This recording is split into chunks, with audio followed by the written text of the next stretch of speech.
You know what the problem with Hollywood is? They make shit. Yeah, I once spent 1 hour and 39 minutes finding that out. Unbelievable, unremarkable shit. I couldn't agree with you more, John Travolta. Now, I'm not some grungy wannabe filmmaker. Yes, you are definitely a non-filmmaker. I mean, it's shot on film, there are actors in it, but I think it would be an insult to call this filmmaking. It's easy to pick apart bad acting, short-sighted directing, and a purely moronic stringing together of words that many studios term prose. Sitting through your movies is never easy, Mr. Travolta. In Saturday Night Fever, we get a woman being raped. In Pulp Fiction, a man gets raped. Here, a man gets raped again, but it's a blowjob, so somehow it doesn't count as sexual assault. Just out of curiosity, how many depictions of forcible sex exist in your filmography anyway? Is that in your contract? There has to be depictions of sexual abuse before you can appear in a movie? No, I'm talking about the lack of realism. Realism. Dude, this episode is about Swordfish, and you've got the balls to complain about the lack of realism in movies? Were you awake during this production? Was anybody? Take Dog Day Afternoon, for example. Oh, holy shit. So you're going to follow up complaining about lack of realism by mentioning good movies? You're really setting yourself up to fail. Even Hackers, one of the worst movies about hacking ever made, wasn't stupid enough to actually talk about all the good films people could be watching instead of this bullshit they were giving their audience. Forget it. This cold open is over. Get the fuck out. And by the way, John Travolta, I make a more convincing Jew than you do. Get the fuck out of here. Hey, at least I wasn't in Crash. Oh shit, that's right. Don Cheadle, you son of a bitch!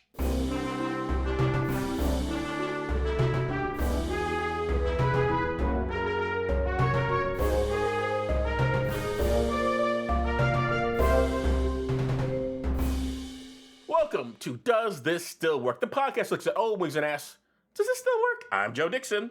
And I'm George Romaka.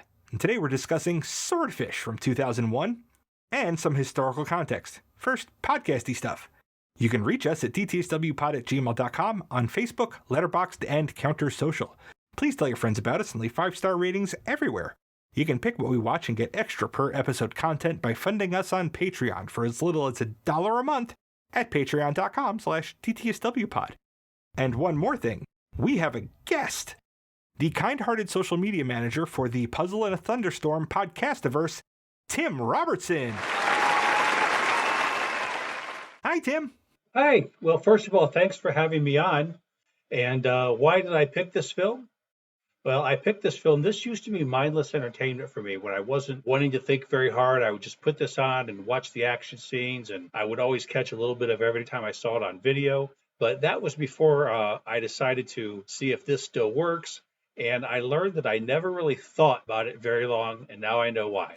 You know who else didn't think about it much? The people who put it together. They certainly were not thinking about it. Now, Joe, take us back to 2001. This movie, where John Travolta kills terrorists if they fuck with America, was released on June 8th, 2001.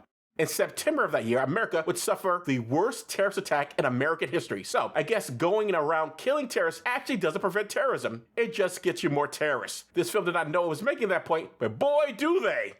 Not to get out interrupted, Joe, but the release date for this film in France and Belgium was actually on September 12th, 2001. Yikes. Yeah, that's some unfortunate timing. Unfortunate timing, indeed. But let's take a look at what else happened on June 8th, 2001. We'll worry about the American opening, not in France or Belgium. Once again, we have a movie set in Los Angeles, so I will use publications from that city.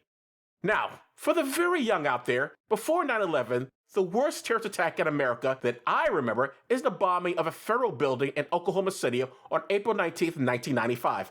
In fact, as of this recording, this is still considered the worst act of domestic terrorism in American history. That attack killed 168 people. 2 anti-government scumbags were busted for it. One of them got a deadlocked jury on having him executed, so he got life without the possibility of parole. He is alive to this day, rotting in a maximum prison. The other one in this duo got the death penalty, and he appealed it right up to this story reported in the Los Angeles Times on June 8th, 2001. Headline, George. Appeals end. McVeigh to die Monday. Oklahoma Bomber says he is ready for execution after a federal judicial panel rejects his bid for a stay. He begins shipping his personal belongings to his family. That is a really long headline. It is indeed.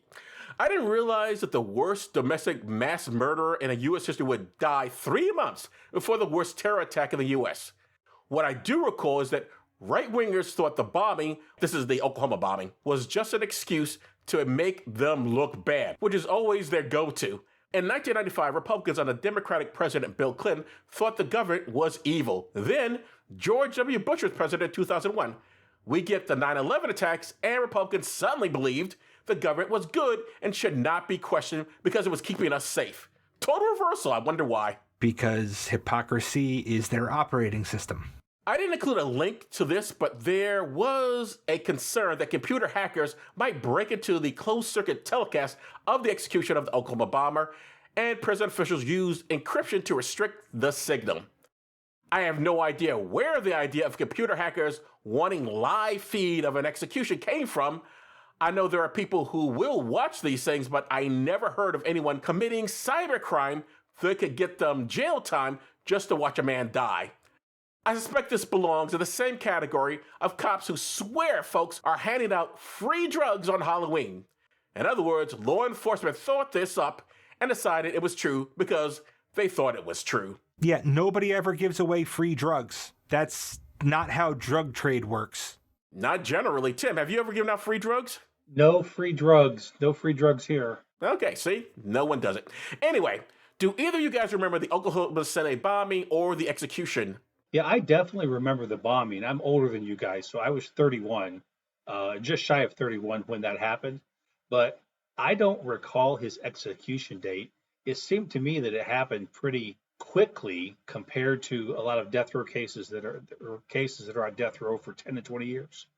Seems like they executed him, in 6 years after the bombing? That seems like a pretty speedy appeals process. Yeah, I think he was on the fast track. Mm-hmm. Do you remember any of this, George? I know you were in diapers at the time, right? I graduated high school in 1999, Joe. I know. No, I don't, but I wasn't paying attention, so I knew that the bombing happened. I definitely remember the bombing. I thought I'm older than you guys. Apparently, Tim, how old are you? I'm 58. I'm older than you guys. You would have beat me by 3 years. We're going to stick with terrorism just a bit longer. On June 8th, 2001, something really bad happened in Japan. Headline, George. Man kills 8 pupils in Japan. That's right, a man with mental problems rushed into an elementary school in Osaka, Japan, and stabbed and killed 8 first and second grade students. On top of that, he injured 21 members of the faculty and other pupils. He was an ex-con who had mental problems and a history of antisocial behavior. This crime shocked Japan to its core, as it's an extremely low-crime country. In fact, this is the 6th largest mass murder in Japanese history. 8 people killed and only the 6th largest mass murder? My God! The 6th largest mass murder in U.S. history was the Pulse nightclub shooting in 2014, and that killed 49 people. Their 8 to our 49. Thank heavens for guns! The Japanese must be horribly embarrassed. You know what the Japanese did after this tragedy? They armed all the teachers with knives. Oh wait, no, they didn't do that. But the school did post a security guard, and that was something unusual for Japan at the time. By the way, the killer was sentenced to death by hanging and was executed in 2004.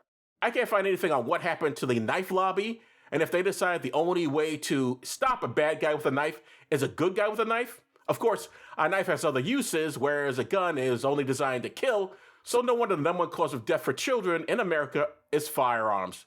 Guns are effective. Take that, Japan. Okay, George, tell us about Swordfish. Okay, that was fun. That's the real word, baby. I can't help it. That is history. This was directed by Dominic Sena, no relation to John, and written by Skip Woods. I don't know the work of either of these guys. For awards, this won nothing to write home about. Wait. Paul Oakenfold is the best thing about this movie. 50,000 Watts of Funkin', he won the BMI Film Music Award. We'll get there, but I'm telling you, it did win an award. Who's Paul Oakenfold? The guy that did the song that was playing when Hugh Jackman was hacking. Oh. 50,000 Watts of Funkin'. Mm-hmm. 50,000 watts of funkin'. I was too busy marveling at how wrong they got hacking, and I don't even know how to hack a computer, so I wasn't listening to the soundtrack. Anyway, John Travolta did get nominated for a Golden Raspberry for Worst Actor of 2001, but he lost to Tom Green for Freddy Got Fingered. So there is that. Does anyone remember who the fuck Tom Green was? He was that guy in Freddy Got Fingered. Yeah. That's true. That's the only thing I know. Unfunny comedian. I never got his stuff. He just was weird and unfunny. Mm-hmm. Blurbs. IMDb says, a covert counter-terrorist unit called Black Cell, led by Gabriel Scheer, wants the money to help finance their war against international terrorism, but it's all locked away. Gabriel brings in convicted hacker Stanley Jobson to help him. Sure, okay. I mean, yeah, sure. Amazon says Gabriel Scheer is a man who is desperately trying to access information that is locked inside a complicated computer system that contains mountains of government secrets and money. No. Amazon, go home. That is incorrect. There were no government secrets. It was just money. Just money. And he was such a brilliant criminal or whatever he is, counter-terrorist, that it never occurred to him to you know what? Why don't I wait until the bank is closed, break in, and then do all this shit, instead of taking hostages and then having my face plastered all over the place? Because I'm supposed to be undercover. I'm sorry, now I'm getting ahead of myself. But what the actual fuck? Good point, Joe. No one knows who he is. He makes no attempt to hide his identity. Everyone gets to see his fucking face. Everything he does is out in the open. He tortures people out in the open. He kidnaps people out in the open. He drives car chases out in the open. Everyone sees who he is. And yet the cops, who is this guy? I don't know. Sorry. So I think Joe didn't like this movie. I didn't say that. I don't think Joe even begins to scratch the surface of the plot problems in this movie. I'm amazed that you're so calm. Yet I have a rant later on this. Well, misdirection is the central theme of this film, which gets meta from the get-go as Gabriel waxes philosophical about modern filmmaking. You know the problem with Hollywood is? They make shit.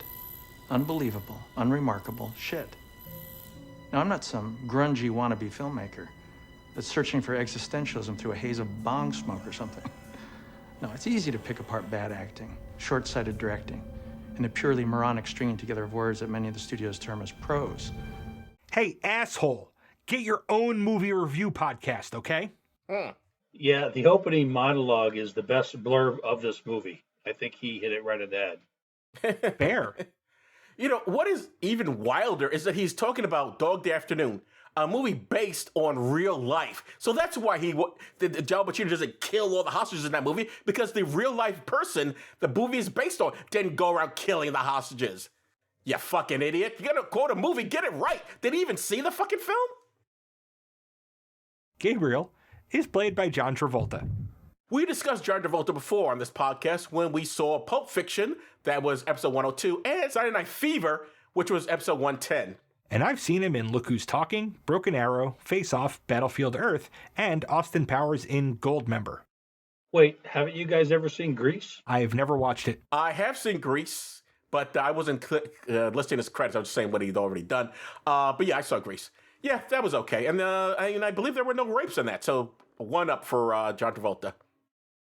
Although there's some attempt to, doesn't the girl have to change her whole sexuality or something just to get him? Oh, she has to make herself, but does she have to become like a slut to be able to get John Travolta? I believe is how it, someone once quoted.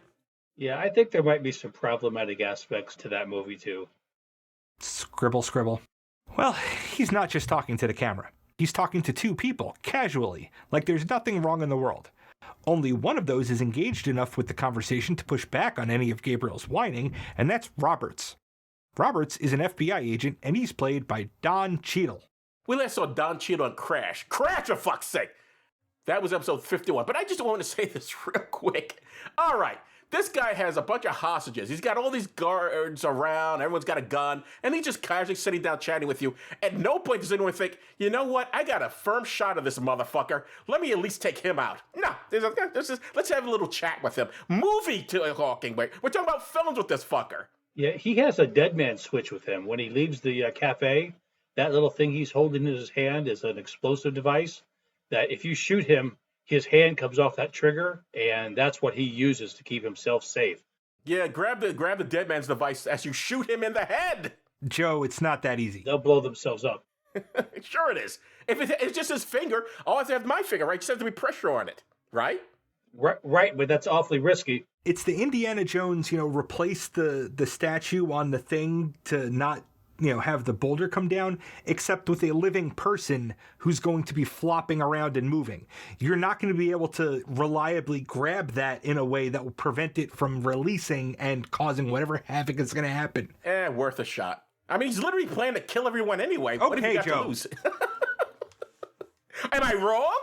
And I've seen Don Cheadle in The Family Man and in the MCU after and including Iron Man 2. The other member of Gabriel's opening audience is Stanley, a hacker who has gotten in way over his head. He's played by Hugh Jackman. This is not our first Hugh Jackman movie. We last saw him in X-Men for episode 49. I've seen him in The Prestige, Happy Feet, Les Mis, and Chappie. What made you see Les Mis? Do I need a particular reason to see a, famous film? Yeah, I'm curious. Why you of all people? I've never known you to see a musical. When was the last musical you saw? You don't know me at all, do you? What musicals do you see? Evita, Phantom of the Opera, Rent. I know all of I know the you went musicals by Rent. heart. Rent, you've talked about. You've never mentioned those others. You've been keeping it a secret from me. You've been lying to me. I was in middle school and my dad took me to see Evita on Long Island. Oh, I know about the middle school thing. I'm talking about as an adult. Anyway, the conversation ends and they leave the table. As the camera pans out, we see that this isn't an intimate conversation between friends, but a big to-do hostage crisis thing. Gabriel and Stanley are allowed to leave past 3 armed tactical guards. They cross the street from the restaurant where the FBI has set up its command post and walk past a small army of cops and federal agents. The scenario is this. Gabriel and his team, Stanley included, have taken control of a bank and taken hostages. They've outfitted the hostages with explosive vests and radio collars, such that if any leave the perimeter, they explode like claymore mines. Of course, we have to see that happen because A.D. Joy, Robert's boss, thinks he can brute force a resolution. A.D. Joy is played by Zach Greiner. He was in Fantastic Four, The Rise of the Silver Surfer, Laughter on the 23rd Floor, See No Evil, Hear No Evil, and Shaft. For this podcast, we saw him in Working Girl, an unaired test episode, and Fight Club, episode 24. I've seen him in Cliffhanger, The Man Without a Face, and Twister. A little bit more in the credits. Did you notice in the hostages, there were 3 Travoltas listed in the credits? I didn't. No. 3 of Travolta's family members were hostages in the bank. Anne, Margaret, and Sam. Yeah, interesting. Just a side note. Nifty. Now, I know he's supposed to, later it's gonna be revealed that he's some sort of super agent guy, whatever. And maybe you guys would know more about this than I would. But if I was buying a bunch of C4, would that not alert the authorities to me? He's buying all these guns, he's buying these C4, and no one seems to know about this. He's buying some helicopters too. No one noticed that. And helicopters. All this stuff costs, I'd like to know where the rest of his money's. What does he need to break into the bank for? Clearly he has limitless money. I'm just going to quote Jeff Goldblum's dad's character in Independence Day to answer this for you. You don't really think they spent $400 on a hammer, $50,000 on a toilet seat, do you? He's a government agent. The hostage that explodes is a young tattooed woman who makes a break for it after Joy orders his men to shoot the guy who was, as I can only describe, displaying her like a trophy out in front of the bank. More credit stuff. That guy is William Mapother. I think I'm pronouncing his name wrong, but that's Tom Cruise's cousin. Isn't he also the bad guy in the bedroom? Or am I thinking of someone else? He was in that, yes. Yeah, okay. I thought I recognized him. Tom Cruise, that's Tom Cruise's cousin? Yep. Huh. That's Tom Cruise's original name, Mapother. But again, I'm pronouncing it wrong. I forget how you pronounce it. Yeah. But did not know any of that. I don't think there's another way you could pronounce it. The explosion causes death and destruction along the entire street, with vehicles being overturned and agents being shredded by ball bearings. Hollywood was just getting a handle on the next generation of special effects, and this is a 3D computer-rendered circle of carnage. Compared to the opening of Deadpool, I'll give it a C+. For 2001, I'll give it a solid A. It's okay. This was the effects kind of pioneered by The Matrix, right? Yes. Yeah. They were the first to have that visual, panoramic, gunfight, explosions, and action sequence. Everyone was doing this by this time. Yeah, maybe I've seen too many films. I was not that impressed. I understand this is 2001, but nonetheless, I wasn't that impressed by it. I'm sorry. Yeah, like I said, I give it a C+. According to IMDb, this was actually the most expensive scene ever shot in Warner Brothers history up until this point. I believe it. Okay. That's what the trivia says. That's how much money they spent on that scene. So whatever that's worth. Well, God knows they didn't spend it on the script. Yeah, I'm with you guys. I think it was good for the time, but, now, Yeah. I think that it was a disservice to what this movie could have been for it to blow its explosive load here in the beginning just so we could get that soliloquy from Gabriel. Was that really? I guess that is why that soliloquy is there, just so they can have that explosion. That's weird. No, it's why the explosion's there, just so they can have that soliloquy. Speech, yeah. Because get from they're starting this operation to Don Cheadle has invited him to the restaurant to talk, like that. There's no way you were going to get to that. So you had to get there in media res, just start there. This whole movie was made so he could make that monologue. You realize that, right? Yep. There was this monologue, and he wrote a whole movie attached just so he could deliver that monologue. I'm convinced that's how that went down. It makes sense. Now we jump back to 4 days earlier to watch Gabriel's first pick of internationally renowned hacker get arrested and assassinated in police custody, so we can drop hints at how powerful and mysterious a man Gabriel is and how Gabriel moves through the world like he owns it. The hacker, Axel Torvalds, barely warrants a credit here. He does die for exposition's sake, and the movie isn't terribly long, so we'll at least mention that he's played by Rudolph Martin. I saw him in Buffy the Vampire Slayer when he appeared as Dracula. I also saw him in the film Ford versus Ferrari. And I've seen him in Bedazzled. Cheadle states that the hacker is wanted in 7 countries for 27 computer crimes, but the lawyer says Finland doesn't recognize these crimes. Is that how the law works, guys? I'm pretty sure no. I'm pretty sure this movie is not a good example of how anything actually works. That's true.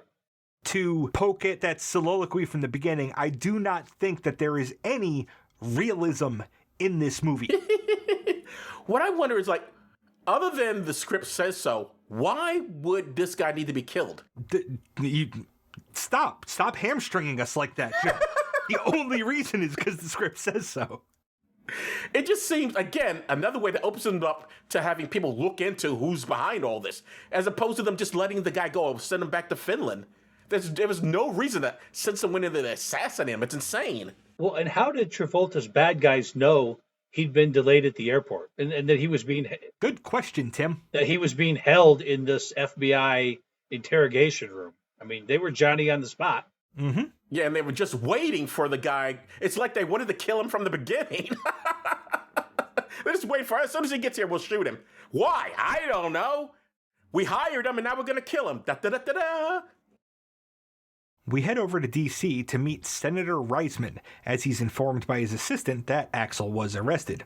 He tells his assistant that if this screws him over, it's both their asses. Later, we'll learn that the senator is the authority behind Gabriel's outfit, and he's played by Sam Shepard. I know Sam Shepard mainly as a playwright, but his only play I've ever actually seen is True West. For his filmography, I saw the TV show Bloodline. I've also seen him in The Pelican Brief and Thunderheart. He was the narrator in Charlotte's Web. So on this scene, he actually doesn't say it's both their asses. What the senator says is someone's cock is going to be on the block. And I don't know if you noticed this, but this is the first reference of many more to come of a cock. This film is semi-obsessed with cocks, dicks, blowjobs, and hard-ons. There's at least 10 references to dicks, eat a dick, blowjobs, etc. It's amazing. It's dicklicious. I'm impressed, Tim. That I counted the dicks? Yeah. 4 days ago, Stanley is living his not-so-best life in Midland, Texas as a mechanic on an oil pumping station. He's there doing that because he did time in Leavenworth for hacking a government computer system to disable a program that would be spying on American citizens. I mean, nothing like that has ever or could ever exist right? Ha, ha, ha, ha. Okay, maybe there was a little bit of realism in the movie. They took a good guess, broken clock twice a day, that sort of thing. Yeah. Who shows up there but Ginger to offer him $100,000 just to meet with Gabriel. She's Gabriel's sexy in command, and she's played by Halle Berry. We last saw Halle Berry in the same X-Men movie we last saw Hugh Jackman in. I've seen her in Monsters Ball, Die Another Day, and Catwoman. We first see Hugh Jackman. He comes out, and for some reason, he just has a towel wrapped around his waist. And he decides, you know what? I got to get to work, but first, I want to do some golfing. And he's hitting his golf balls out into where, I don't know. Then Halle Berry shows up. Why was that there? And how does he keep that towel on? I don't know if you guys have ever walked around with a towel, but it just doesn't stay attached. Joe, when was the last time you had a body like his? Even if I had a body like his, I still think the towel would fall off at some point if I'm fucking golfing. With bodies like that, towels just want to hold on to you. Well, not only that, but this is the first of many scenes. This movie has a lot of scenes that don't have to be there. They're just in the movie to show you beautiful people. Yeah. Beautiful people walking, beautiful people dressing, beautiful people undressing, beautiful people reading books. And then showing their tits. In defense of this movie, it's only an hour and a half long. So, having a bunch of scenes in there that don't have to be there isn't the worst sin this movie has. Well, certainly not its worst sin. That's true. Also, as my partner Kit points out, this is 100% a movie for bitter divorced dads. After Stanley turns down Ginger's offer, he calls his ex, Melissa, who lets us know in no uncertain terms that she's a horrible person because she smokes, has prescriptions, and apparently does porn to pay the bills.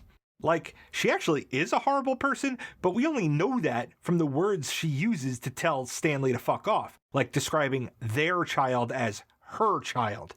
The rest of that is supposed to make us see her negatively, but there's no shame in coping through available means, using store-bought neurotransmitters, or doing sex work. And also in this conversation, prison rape jokes aren't funny. Nope, they sure are not. I agree with you 100% on the whole mother thing. And it's clear. I think Kid is right. This is obviously written. This is definitely written by dudes. How do they make the woman bad? What does she actually do? Oh, she does porn, and she has, a foul mouth, and she smokes. And at one point, she gets drunk and forgets to pick up her kid, which is not good. But you know who does that? A lot of mothers, a lot of parents. They are busy and they're exhausted, and sometimes they forget to do something to get the kid. Nothing she does is so irredeemable, and yet this film treats her like she's a monster. We will get to the forgetting to pick up the kid thing. It's worse than that. Okay, we'll go I'll over. point it out in a second. Fresh off that phone call, Stanley goes outside and finds Ginger still there. Like, literally, you're still here? Like, they couldn't figure out a more elegant way for the script to be. It was just, you're still here? And now she's characterizing the money as a way to get his daughter back. Okay, fine, he's in, but just this meeting. Just the tip. Whatever. So Stanley flies 1,500 miles to meet with Gabriel, Ginger, and one of Gabriel's thugs, Marco, who I'm including here only because of a particularly scummy line he'll have near the end of the film. Marco is played by Vinnie Jones. IMDb says he was in Gridlocked, but not the 1997 Gridlocked we watched for episode 113. He was in the 2015 version, so forget it. I don't know him from anything. And I've seen him in Gone in 60 Seconds and Snatch. Did he have one? I gotta put Snatch on the list. Does anyone have one in that picture? There are women in the picture, Joe, yes. Because I remember, and this is true, I once saw a poster where it showed all the actors, and it was just men. And someone wrote above it, none of the people in this picture and it has the title Snatch. Stanley is there for an unconventional job interview. He's to hack into a Department of Defense database. He is presented with a login screen and told this is 128-bit encryption. Look, the hacking in this film, as in most films, is garbage. It's made to look hard and complex by things that have nothing to do with hacking. What we see on the computer screen is some unknown operating system, and at best, what I can see Stanley doing is manually trying a bunch of username and password combinations. If that's hacking, then Mavis Beacon was criminally underrated hacker training. In this scene, the things that have nothing to do with hacking are threefold. First, Marco is holding a gun to his head. Second, and even less interesting, he has 60 seconds to complete the task. Third, and here's where it's worth being in the scene, Stanley is getting an apparently amazing blowjob from a lady named Helga. Not only that, did you notice that when they start the hack, they pull the curtain for privacy from the main party room to his conference area, and the curtain they pull for privacy is a see-through curtain. Yeah, it's like a blur instead of It's like a wall. a shower curtain. Yeah. Well, the whole thing makes no sense because this is happening in a club, isn't it? Don't they have to walk through a dance club just to get to this? Why is it there? Am I wrong? That does happen, right? It's a dance club they go into. Yeah, they're in a dance club, but they're in like a private area of the dance club. No, I understand, but why have it there of all places? Let's have it in this public area, then we'll just go to the back? Why?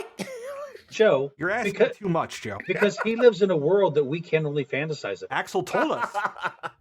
I think that is it. I think the screenwriters is fantasizing about, if I was a spy, I would have like a club, and I have the back room where I get blowjobs, and they have a hacker, and we have guns, and blah, blah. I think this is completely male fantasy. Now we're cooking. And for the record, and yes, I timed it, the time from when Gabriel says go to the time the trigger on the non-loaded gun is pulled is 1 minute and 21 seconds. You know, and not that this scene isn't stupid enough, but why? He's going to be hacking and building this worm to be dropped into the banking system. He's going to have hours and hours and days to do this.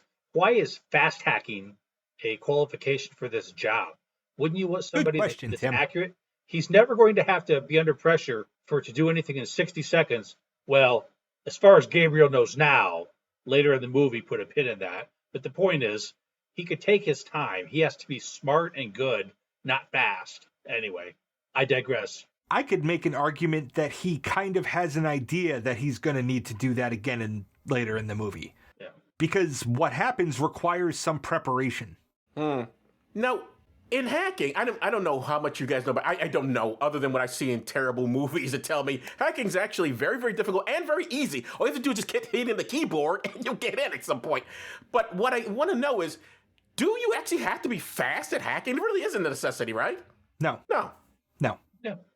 After completion of the hacking task, that is, Stanley steps away from the table to go collect himself in the bathroom. Ginger pulls an inverse Maverick and follows him in there to convince him to join Gabriel's team by summing up his role in the film so far. Let me break it down to you, Stanley, one last time. You live in a trailer. You're a felon. You work a dead-end job. And you desperately want to get your daughter back. Gabriel is your only shot. Take it. Now, right after this, two guys walk into the bathroom, so Ginger has to kiss Stanley and make out with Stanley because why? Because a woman in the bathroom making out with you is just as is more normal than a woman in the bathroom quietly arguing with you. And these two guys just leave the bathroom without taking a piss. Now, have you ever been in a club, walked in on a couple? You still go do what you got to do. Yeah, you go into the stall. Yeah. So I think this is another of those scenes that was just put in because sexy time. Yep. Because what would have been so difficult to just say, oh, someone's here, I can stop talking now, rather than just kissing him. If anything, you kissing would draw more attention to the two of you if you're just having a conversation. Yeah. You know what they were up against when they were kissing? The toilet stall? The stalls. Go in a stall. Yes. Or leave. Why are you in the bathroom in the first place? That too. Okay. So Stanley is brought back to the LA house where Gabriel and his team have set up. There's booze and skinny dipping. Because he's an undercover spy. And so you have skinny dipping. Who are these women? Where did they come from? Who is paying for all this? Those were the same three women who gave the blowjobs, by the way. Yep. They were the same three. Well, the one who gave the blowjob and the two that were looking on very, very interestedly. Yes. Now, by the way, am I wrong about that? Is that or is that not sexual assault? That's sexual assault. You are 100% correct, Joe. Because he didn't consent to this, and he has a gun to his fucking head. Yep. Yep. Which, Grant, I've never had sex under those conditions, but as far as I know, that doesn't seem like that would be fun. That's not sex. That's rape. Yeah, there's an audience, and you have a gun to your head, and you're being forced to do this. But it's a man getting a blowjob, so it's not considered rape. Then they take Stanley to the computer room, where he's to develop a worm that can tunnel through the banking system to an account long abandoned by the government and drain the funds into a list of pre-chosen accounts. Yeah, let's put a little pin in this plan where he's going to tunnel through the banking system. Yep. The computer setup consisted of 7 monitors, because more monitors means more hacking or something, that are arranged in something of an oval, meaning your neck and eyes have to move more to make use of them. Basically, it's a beautiful ergonomic nightmare. I know, it's pointless to ask this, but why are there 7 monitors? What is that supposed to do? I mean, I can make an argument for having 3. Okay. Maybe 4. 7? Certainly not an odd number of them. But even like, why do you even need 3? I mean, 2, I guess. Maybe you're looking there, 2 different things up there. But why 3? How'd you justify 3? It was just to look cool. Oh, obviously. It's just set design. I mean, I can justify 3 because that's what I'd like to have when I'm playing Civilization. I tried playing on 2.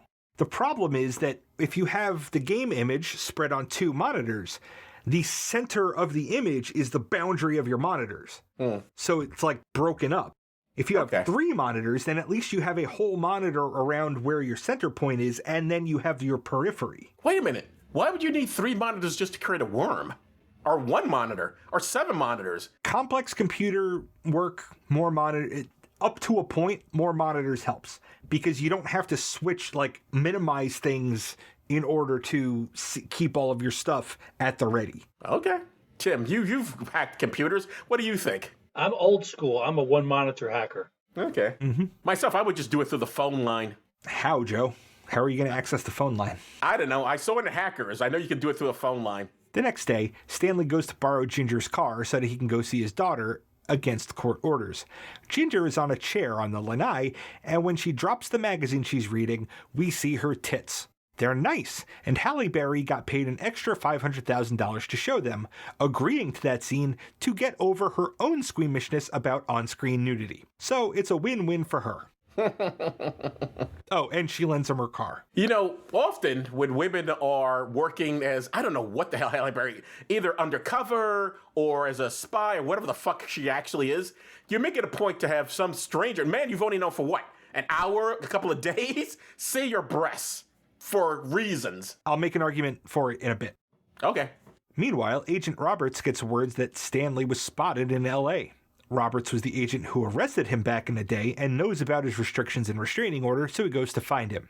And here's where we get the confirmation that Stanley's ex really is a horrible person because she forgot to pick up their daughter, Holly, from school again. The teacher comes out and says, "Oh, is your mom late again?" And Holly is a child who is well practiced at calling for a cab. Right. So we can infer from this that this is not a one time she occasionally forgot to, pick up Holly. This is something she forgets to do regularly. I don't know if that, I guess. I mean, I just don't know if that makes her quite the monster the film seems to think she is. Tells us that she is some kind of monster, so that we'll buy into she's a complete monster. It certainly tells you she's not a great mom. I don't mean to suggest that, but we see later what happens to her. Like, I don't know that she did anything for her to die, which is what happened. All right, come on. Sorry, I can't. Stop jumping ahead. Holly is played by Cameron Grimes. I never watched the soap opera The Young and the Restless, but according to IMDb, she was in 1,183 episodes of that series. She might still be in it for all I know. According to Wikipedia, in 2008-10, she became the youngest winner ever of the Daytime Emmy Award for Outstanding Younger Actress in a Drama Series. Good for her. Yeah. There are kids who get cast in a soap opera, and for whatever, because usually when you get cast in a soap opera as a child, they replace you over time with a different actor as your character gets older. And she's one of those rare ones who they kept. They didn't replace her. She just kept working. Mm-hmm. I mean, that's what I'm guessing. This is also true on General Hospital that I guess Robin was the character's name, and she started as a child on the show, and they never replaced her. She just stayed on the show, and I think she's still on the show. What are your favorite soap operas, Tim? Well, Tim's mom watches Young and the Restless, so I'm going to have to go and check that out, and I'm going to go to the IMDb and see if this young lady is still on the show. I see part of it every now and then, as I walk through the living room, but it's definitely on in our household. Okay. Today, before she can call a cab, Stanley shows up, and we see that she really loves and misses her dad and hasn't at all been poisoned against him by her mother, who lied earlier and told him that the kid wanted nothing to do with him. Again, movie for bitter divorced dads. Movie for bitter divorced dads, for sure. Because I knew, I don't know how anybody could not have seen that telegraph. There was no way he was not going to show up. She's going, Daddy! Oh, I'm so happy! Oh, it's a wonderful day, Daddy! Now, I don't know what this child was told where he was, but presumably they haven't been in contact. So you would think she would wonder, like, well, why are you here now? Where have you been? No, it's like, oh, Daddy, just so happy. No questions at all. Like, oh, honey, I was in jail. Your mother said these terrible things about me. Nothing. I think she knew because at one point when he said he had a plan so that they could be together again, she said, Daddy, I don't want you to get in trouble again. She said something like that. So I think she knew he was in jail or in trouble. No, I agree. That's definitely in there, but it's not properly filled in. It just sort of like, he's here. Hey, isn't it great that they're together? Because the dads are the good guy, the mom is a bitch. Yeah. He drives her home, and they have a tearful parting because she really wants to be with him and doesn't want anything bad to happen to him. No sooner is she in the house than the FBI is there. Stanley leads them on a destructive, injurious, and ultimately unnecessary chase because Roberts isn't there to arrest him, just to ask him what's going on and to ask that he call if he sees anything weird. So time out. Can we talk about this whole escape plan? First of all, the FBI agent gets in his car and says he wants to talk. He assaults an FBI agent by giving him an elbow to the nose, breaks his nose ostensibly, looks out the back of his car, backs up into the FBI car, some might say attempted murder, at least attempted assault and battery, jumps out of his car, jukes, starts running between houses. Then they get to this, let's call it a mountain. Stanley decides he's going to jump down the hill in order to get away. Well, how far can you fall down a hill? I timed it. It took 58.83 seconds for them to roll down this hill. That's 1 minute out of a 99-minute movie. 1% of this entire movie is Stanley Jobson rolling down a hill. What I want to know is, why do they bother going over the hill after him when they clearly have a car that can just take them down there to get him, which they do. They have a car waiting for him when he finally gets down there. So what was the point of the chase? They just, oh, fine, go over the hill. We'll just get in the car and we'll meet you down there. You know, what I really love is that this film thinks that you can run away from the cops and they don't shoot you, which is just, maybe it's because he's white. I don't know. But even more so, he assaults a cop, as you pointed out, Tim. He elbows a guy, uses his car to back up into them, and they do not arrest him. Are you going to arrest me? No. Yeah, you can go away now. How's that cop going to explain his broken nose? Who hit him? And here's the cherry on top. At the end, when Don Cheadle wants him to call him, he's made his assistant carry his business cards. So yeah. his assistant has to get his card out like a secretary and hand it to Stanley Jobson. Says, call me. You know, just like every time we go out and I end up handing out a business card, I have to get one from you first, Joe, right? Yes, absolutely. I'm your assistant. You have to wonder, is Don Cheadle a worse cop here or in Crash? Because in both, he's fucking awful at his job. I mean, he's a bastard either way. Don Cheadle making black cops look good everywhere. When Stanley gets back to the operational base, he peeps through a door and sees Ginger getting undressed.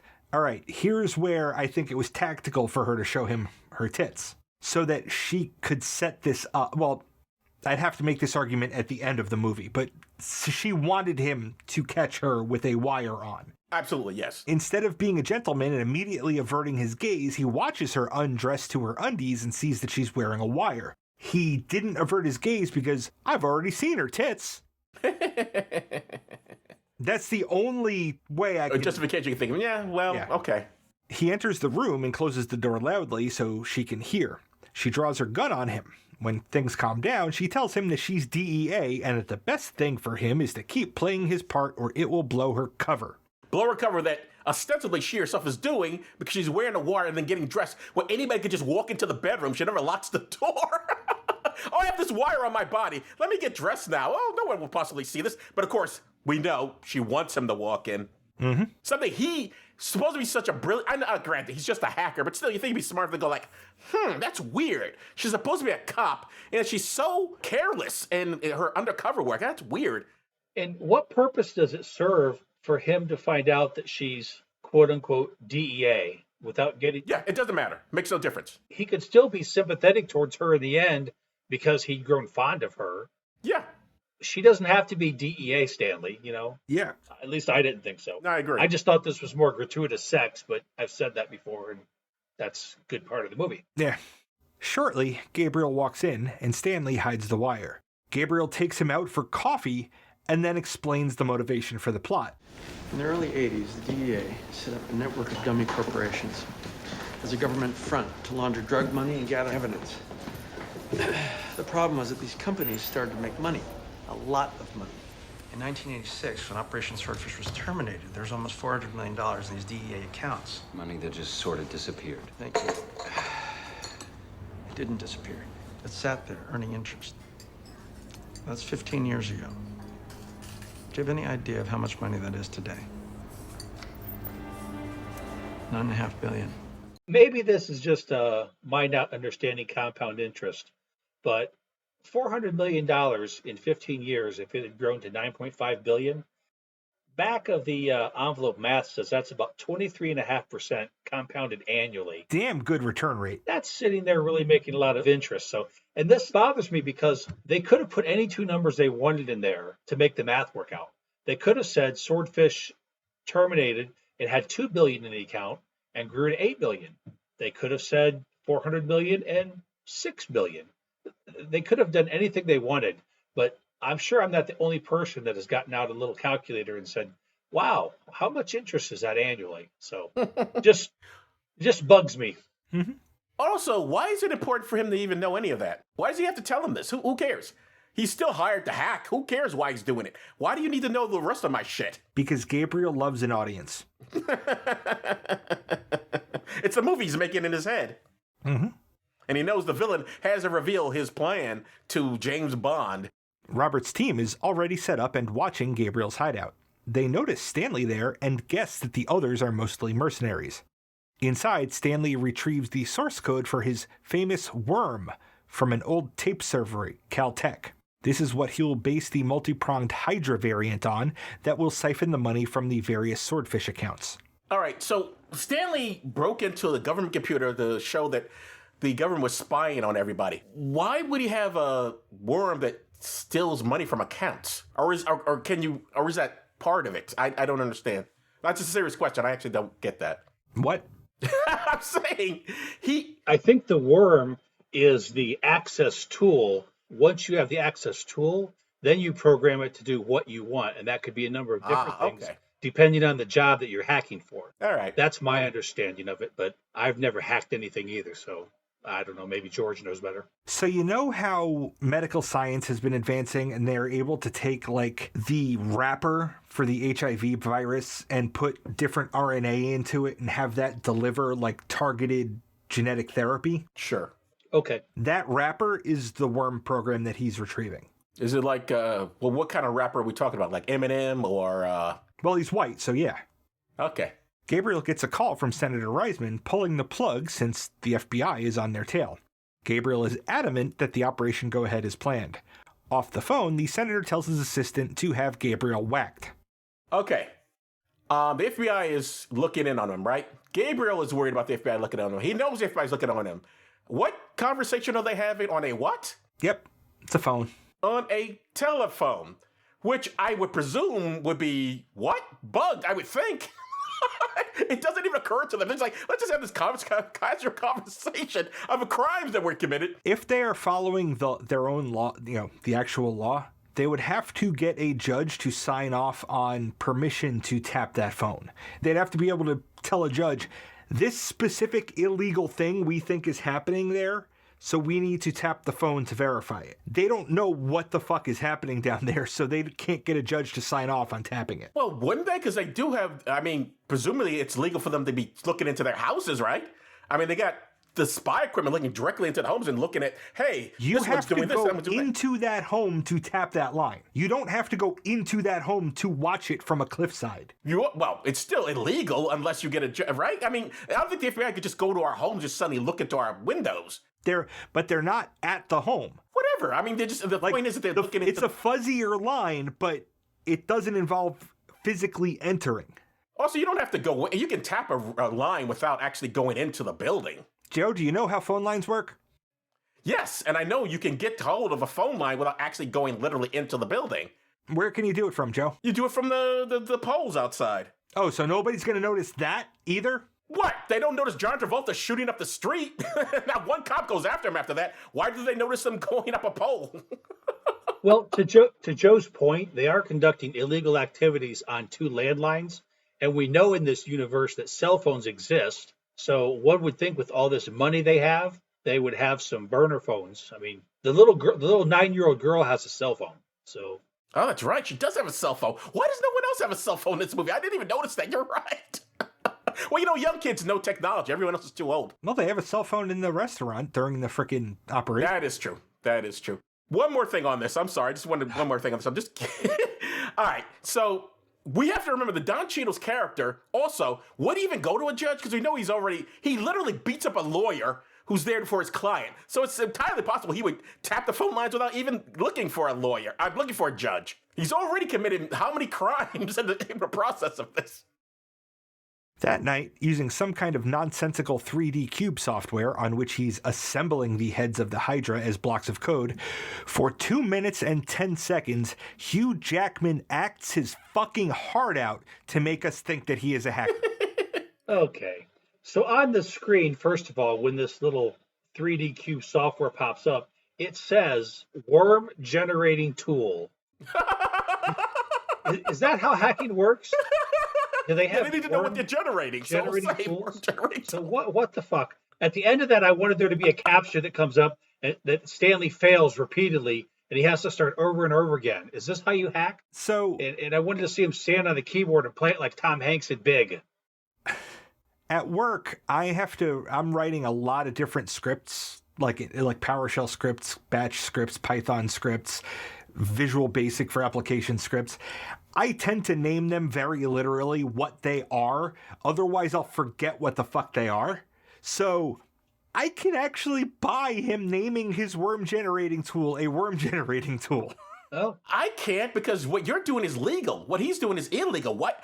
And so if the cops bust in on him at any second, oh, thank you for this worm generating tool. You're right there on the fucking computer. Thank you for doing our job for us. I mean, he's supposed to be smart. It's incredibly dumb. No. Nothing about crimes. this implies anything about him being good at hacking doesn't necessarily mean you're smart.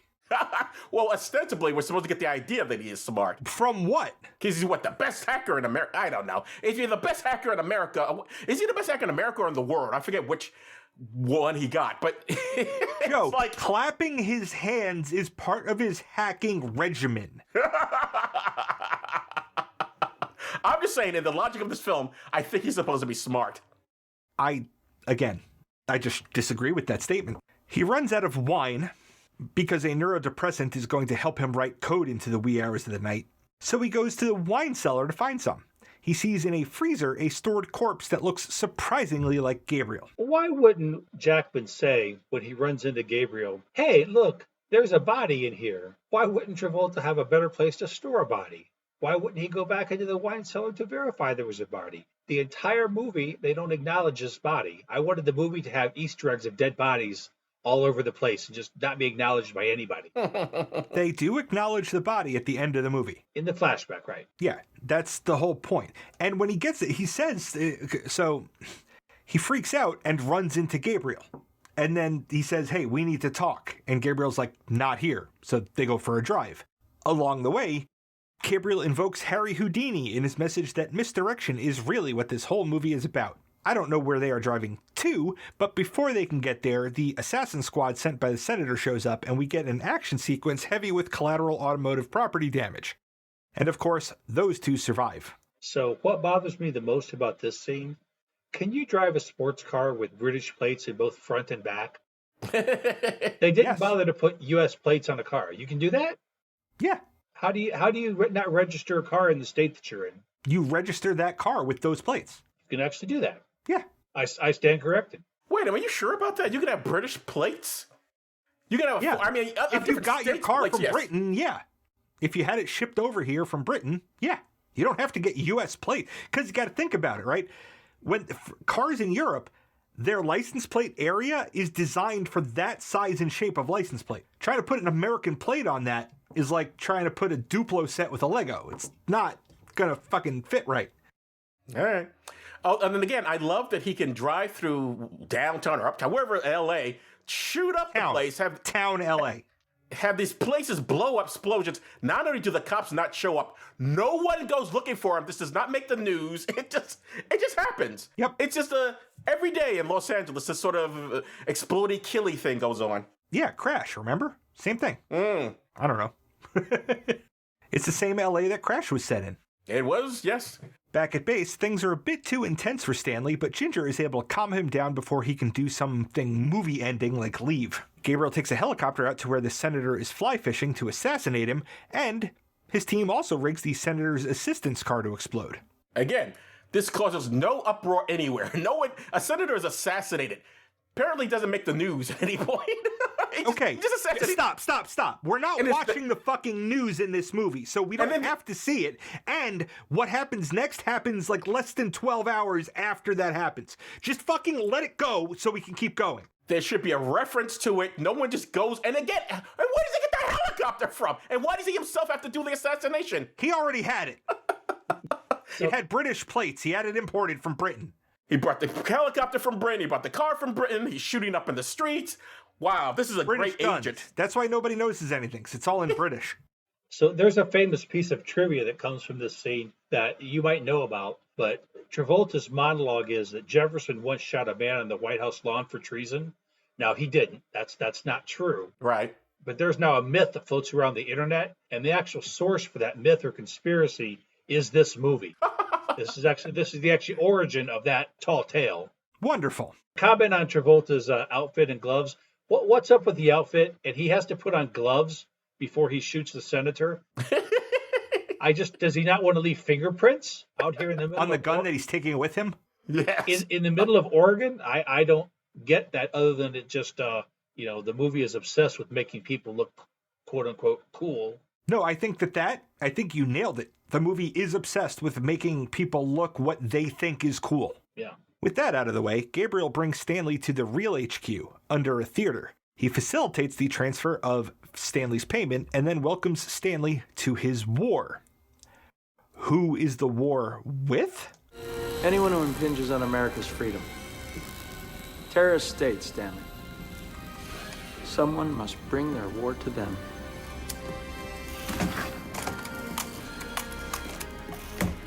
They bomb a church, we bomb 10. They hijack a plane, we take out an airport. They execute American tourists, we tactically nuke an entire city. Our job is to make terrorism so horrific that it becomes unthinkable to attack Americans. So we beat terrorism by having even more terrorism. So what would we do if they attacked a World Trade Center building? Well, obviously we drop a tactical nuclear bomb. Oh, wait. No. didn't do that. Not a tactical nuke. We would full on nuke an entire country. At least that's the way John Travolta would do it in this movie. That would work out well. Apparently terrorists don't have families and friends and nationalists who might care if you go to their country and fucking blow shit up. Just as we don't want people coming over and blowing us up. It's like almost as if we don't think these people are human with human ideas and human feelings. They'll just blow them up. They won't mind. We'll just blow them up. They'll be cool with it. So just before that clip, though, is when Stanley gets his $10 million. And it's so funny. Travolta speed dials a number on his cell phone, hands it to Stanley, and a nice lady on the bank says, "Hello, is this Stanley Jobson's social security number, blah, blah, blah, blah, blah? We've transferred $10 million to a new account in your name." Now, in your experience, is this how banking works? Nope. I really wanted him to hand her the phone and have the movie say, a computer voice, "We're experiencing normal and higher car volume. Please press 1 to hear your balance."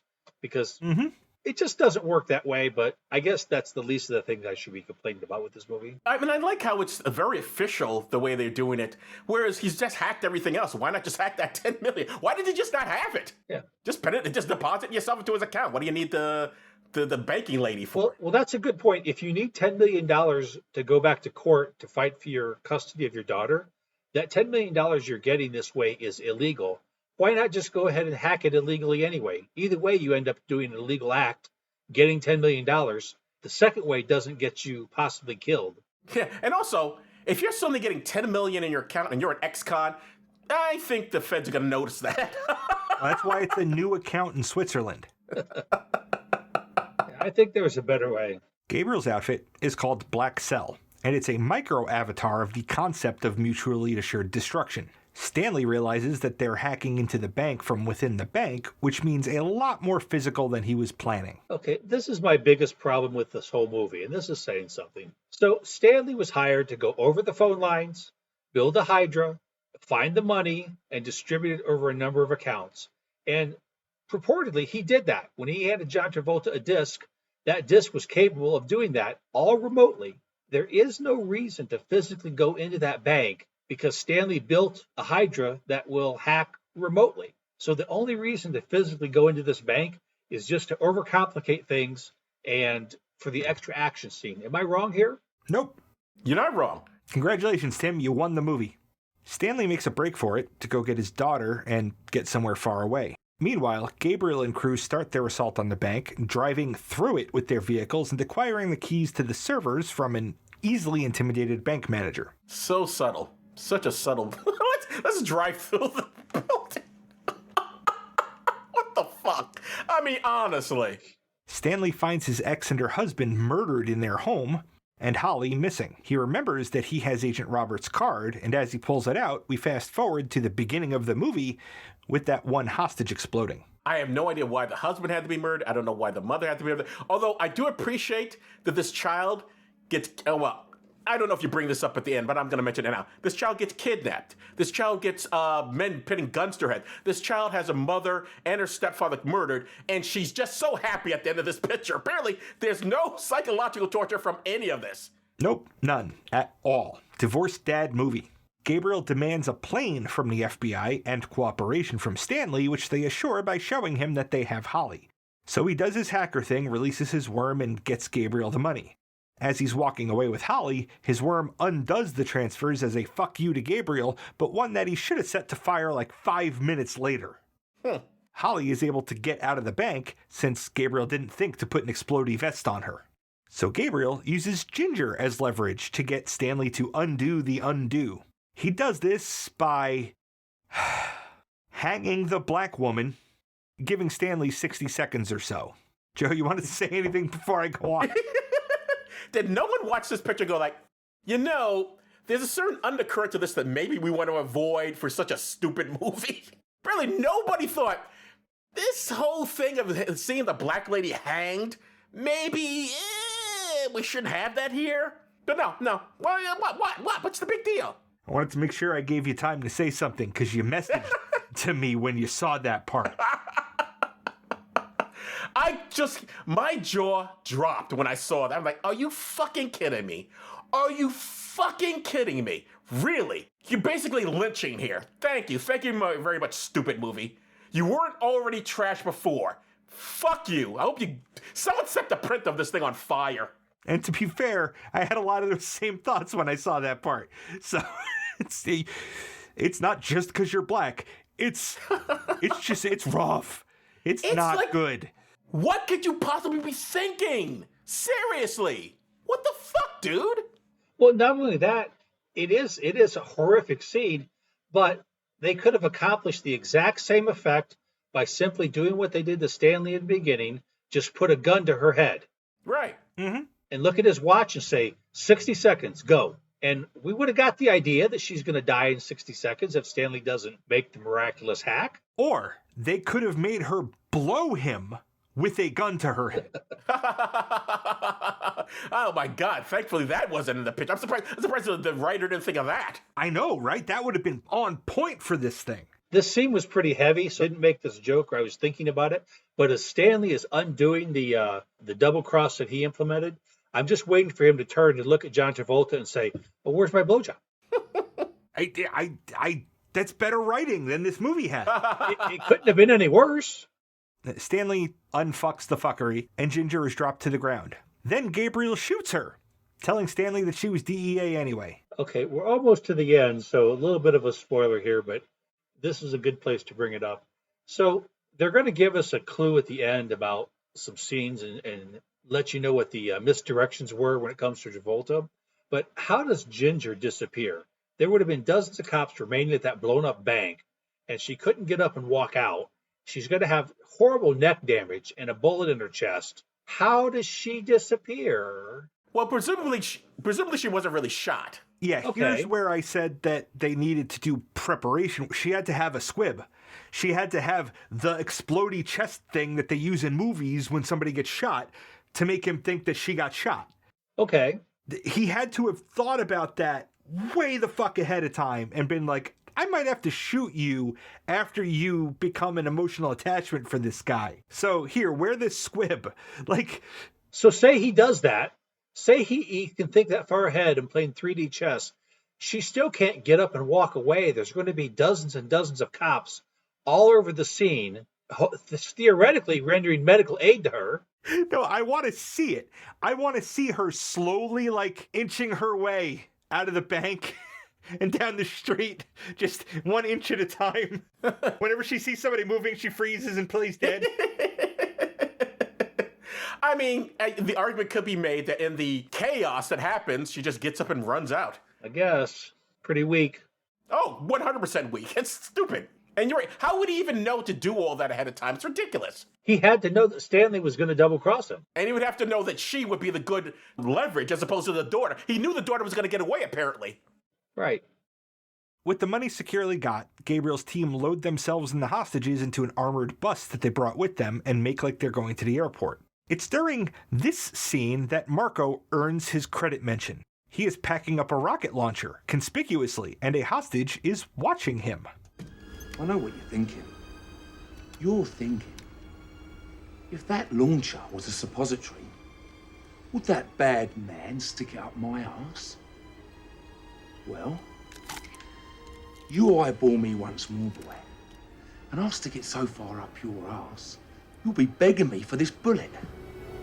Now, I don't know about you two, but that is some masterful writing there. That was all in there just to get Chekhov's rocket launcher on board the bus.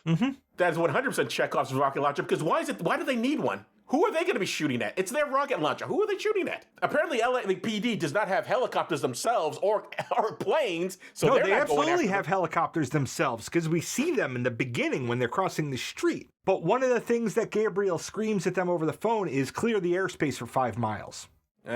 So what's a rocket launcher for? That they don't even take with them when they get on the others. It's for exactly what it gets used for, Joe. The chase jumps the shark when a cargo helicopter shows up and lifts the bus. Did you laugh when you saw it? I laughed my ass. I'm like, oh my fucking God. Are you? What the hell? What a fucking cartoon! It's another action sequence, complete with suspense as 2 cables snap. I wanted Wile E. Coyote to come out. I'm looking for the Roadrunner. I mean, this is Acme Industries must have sold all these pieces to everybody. I was waiting for them to show the bus driver just be Sandra Bullock. Or someone from Get on the Bus. That would have been great. It's Munch. Munch, yes. Rest in peace. The chopper sets the bus down on a roof where there's another helicopter waiting. Gabriel and his crew get off the bus and head to the other chopper. Stanley grabs the rocket launcher, and as the helicopter takes off, he brings it down. Okay. Who knew that he was such a good shot? Because I never actually held a rocket launcher in my life, but presumably, if that's the first time you're shooting one, that's great. I mean, he really managed to hit his target. That's amazing. Yep. There's so much wrong with this. So, first of all, it is Chekhov's RPG. But if you remember, he was going to let Stanley walk out of the bank before he found out Stanley double-crossed him. So Stanley wasn't even going to be there to shoot the helicopter down. Stanley would have theoretically, if he didn't pull the double cross, or if the double cross worked after 6 hours like planned, Stanley would be long gone by now. Do we think one of those hostages with all the vests on were going to get off that bus and use a rocket launcher to shoot down John Travolta's helicopter? So I assume that they dug up the burned body of Gabriel out of the copter wreckage, so Travolta had to have it blown up. So that had to be part of his plan, but that's sure leaving up an awful lot to chance. Yeah. You know, how do you plan for that? Plus, did the rest of his crew get blown up on the helicopter, or did they escape with John Travolta down the steps? You know what I mean? Well, you only see him going down the steps, so apparently it was just You him. only see a glimpse of a person going down the steps, but we can infer that the rest are. Right. Can we? We don't see them later. It's the only way that any of this possibly even a little bit works. As near as we can tell, only him and Halle Berry survived. But we fucked the rest of the team. So we haven't gotten there yet. So wait. The pilot was instructed for John Travolta to fake get on the chopper. Don't mind this dead body we already got on the helicopter. We're going to fake get on. You take off and be a decoy for us. So the helicopter pilot, did he know he was going to die? Did he know he was just a decoy? Like, hey, I'm here to pick you up, but you're not going to get on my helicopter? Good question. Apparently so. Yeah. All right. Well, I'm done with that segment, but it made me mad. In the aftermath, Stanley is brought in to identify Gabriel's body. He remembers Gabriel's talk of misdirection and the body he saw in the freezer. And also, in case the audience was too dumb to put that together in these flashbacks, Stanley also remembers seeing Gabriel going down a stairwell on the roof that he shot the copter from. You know, misdirection. Okay, and the last little thing I have to say about the lazy writing is they've got the dental records and picture of this Mossad agent, Gabriel Shearer. But you know what? You know what else they would send over about this Mossad agent? Probably his DNA and his fingerprints. And they would go back to the house and say, hey, look at all these fingerprints we got. Hey, they don't match the fingerprints on our dead guy. I mean, it's not even a good face-off. Like they gave a hat tip to John Travolta in Face Off is what I was feeling was what this scene was all about. But again, just another huge plot hole that I didn't think about when I used to live in bliss and enjoy this action movie. What I don't quite understand is why even make him a Mossad agent? Why even put that? Why even tack that on? It's completely unnecessary. Oh, it just adds some spice. Oh, he was Israeli. Ooh, he was a Jew. Sounds exotic. Mm-hmm. In the epilogue, we see Stanley and Holly on a road trip, happy daddy and daughter, with no mean ex-wife to stand in their way. She got over the death of her mother real fast. It's almost like she didn't born her at all. No years of therapy for that kid. We also see Ginger, alive and well, transferring the money they stole around before meeting with a very different-looking Gabriel on a boat. The end. So does anybody think this works? I don't think it works. No, this doesn't work at all. It doesn't even come close to working. I did not see this movie originally in the theaters. I don't know what I would have thought of if I'd seen it originally, but as someone watching it on my computer, all these special effects I thought were dull. The whole helicopter thing I thought was just hilarious. Maybe in IMAX it would have looked cool, but seeing it on my monitor, it's like, just looks stupid. The whole thing just comes across as so incredibly stupid. So of course it doesn't work. It's a terrible movie. I don't know what the point of it even was. We have that whole opening monologue warning us about bad movies, and then it proceeds to make a bad movie, which I don't know, is that a joke? Is it irony? What is there a director's commentary on this? I would love to know what was going through his fucking mind when he saw this finished product. Ball bearings. No, we would like ball bearings to be going through his mind, but what were actually going through his head? Jesus Christ. Yeah, no. And ladies and gentlemen, for you future filmmakers out there who may hear this, if you're going to have a scene where a black woman is being hanged, don't. Just don't. Unless that's the movie. Unless it's a movie with, if you're doing a movie about, segregation and the way black people were treated, but even then, you probably don't actually have to show it. Exactly. You can imply a lot with feet. But you don't have to have a stupid action movie and go like, hey, let's have the black woman hanged. Now, yes, she wasn't really hanged, but come on. No, they didn't take the time to tie a proper noose. So That's the it doesn't saving count. grace of that scene, if any. It's not really a noose, so it doesn't count as hanging. I don't think, and to chime in, I wrote a summary about it. It didn't work, and I gave you my reasons why. I don't even want to rehash them. There's no need to. We all agree. It's a shit movie. Why was it made? Because it hates humanity, I guess. I don't know. Yep. Again, I would love to know what the director was thinking, because that, you open your film with, hey, aren't Hollywood films shit? That takes some balls to put that in your film and then create this. I mean, we can keep this sound clip on file for use on other films so that we don't have to say things. We can just play that clip.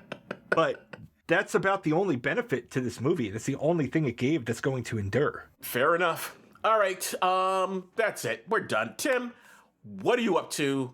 What do you got to plug? Well, thanks very much for having me on. So I handle the social media for a number of different podcasts. Mm-hmm. You can listen to the podcasts that I promote, which are The Scathing Atheist, God Awful Movies, Skeptocrat, D&D Minus, Citation Needed, Dear Old Dads, Vice Rhino's YouTube channel, and hopefully soon to be some others. So thanks for having me. And thank you for coming.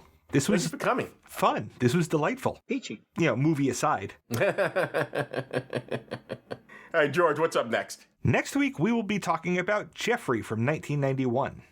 Are you familiar with that film? No, I've seen it's been on our list for a while.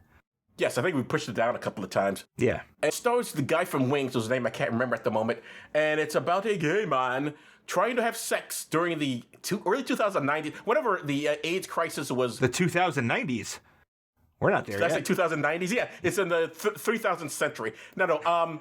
Sometime in either the early 90s or late 80s. I can't remember when the film was set, but I do know it's about a gay man trying to get laid, and there's an AIDS crisis, and it's working bad on his mojo. Alrighty. That sounds fun. It is a comedy. Because the thing is, when I see the word Jeffrey, it just calls to mind a thing that Cosby did in one of his stand-up things, and I don't want to reference it because it's Cosby, but it was funny. Well, you have to explain. I have no idea. The mother You'll have to tell me yelling at her kid, Jeffrey, do that. Jeffrey, would you go? Jeffrey, why don't you go? Jeffrey, go to bed. Jeffrey, eat your dinner. Okay. So I guess that's it for this episode. I'm Joe Dixon. Thanks for listening. Now I'm George Romacka. Thanks for listening indeed, because if a podcast drops and there's no one around to hear it, it's just another collection of ones and zeros that doesn't matter. Did you know that I can buy nuclear warheads in mints for $40 million each? Hell, I buy half a dozen and even get a discount. You've been listening to Does This Still Work? Produced by Joe Dixon and George Romacka. The hosts can be reached via social media, email, or the contact page at dtswpod.com. Be good to yourself and others, because that still works.